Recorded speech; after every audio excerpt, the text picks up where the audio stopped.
Нажимал «Купить». Никто не вводил текст. Он просто решил. И вот что должно вас пугать. That's not ChatGPT. Last week, the U.S. government released a number. Economists expected 185,000 new jobs. They got 57,000. That's not a small miss. That's the worst jobs report in 2 years. And buried inside that number is the real story. Warehouse work. You'd be wrong. Tech companies alone have cut 142,000 jobs this year. Not because business is bad. Because companies are redirecting that money into AI infrastructure instead. They're not replacing people with people anymore. They're replacing people with compute.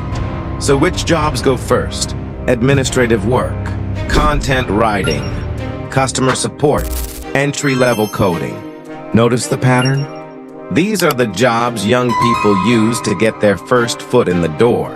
The entry-level ladder is the first thing being removed, which means the hardest part of starting a career isn't landing the big job anymore. It's landing any job at all. This isn't happening in secret.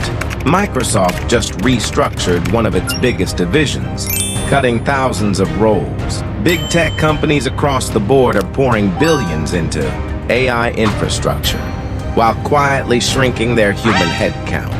It's not a leak. It's not a rumor.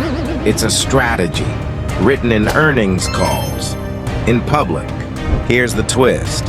While jobs disappeared this year, AI startups raised over $500 billion, $500 billion, in 6 months. The money isn't disappearing. It's just not going to workers anymore. Here's the honest answer nobody wants to give you. You can't outwork an AI that never sleeps, but you can outposition it. The people surviving this shift aren't the ones competing with AI. They're the ones who learned to run it. Prompt engineers, AI operations, agent managers, new job titles, real salaries, growing fast. Not because they're smarter, because they picked a side early. One more thing. Even the White House is stuck. The same AI boom it's trying to promote as economic progress is the same. AI boom quietly shrinking the job market. Nobody in power has a clean answer for that yet, which means you're on your own to figure it out before everyone else does. So here's where we are.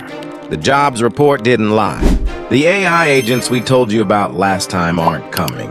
They're already inside the numbers, inside the layoffs, inside the $500 billion flowing somewhere else. The only question left is timing. Will you adapt before your industry shows up in next month's report or after? That one's next. And it might be the most important video on this channel.